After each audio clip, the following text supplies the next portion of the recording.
dedicație specială pentru fratele nostru Sergiu Barosanu, care face azi 50 de ani. De pe drumuri lungi te întorci acasă, cu toți ai tăi la aceeași masă. Turnați în pahare și să înceapă petrecerea.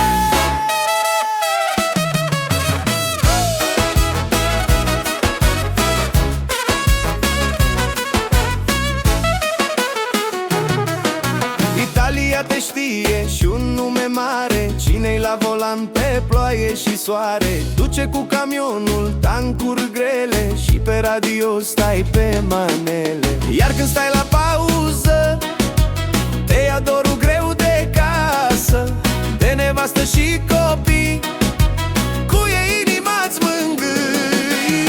Hai da lume sus paharul, să ne cânte lăutarul pentru Sergiu Barosanu. Azi o să golim paharul pentru un om cu nume mare.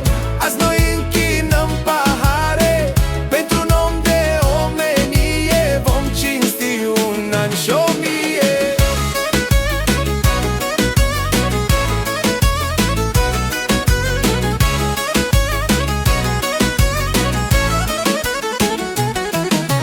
Tămărica râde, Diana îți zâmbește, se vede în ochii lor cum inima le crește. Mina te cuprinde, lasă capul pe umeri, ea știe câte nopți ai petrecut pe drumuri. Familia și cei mai buni prieteni azi au venit să spună Sergiu la mulți ani.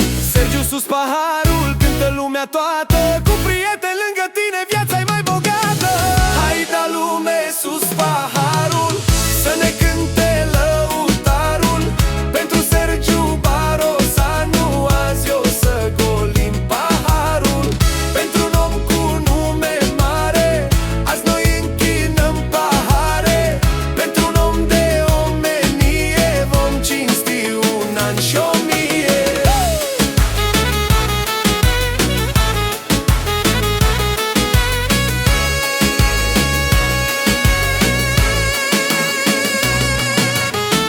Câte granițe trecute, câte zori văzuți în oglinzi, dar cel mai frumos pe lume e când revii la tăi din plin.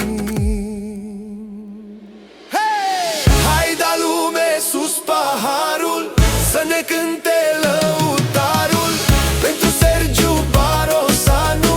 Azi o să golim paharul pentru un om cu nume mare. Azi noi închinăm pahare pentru un om de omenie. Vom cinsti un an și 1000. Hai da lume sus paharul, să ne cânte lăutarul pentru Sergiu Barosanu.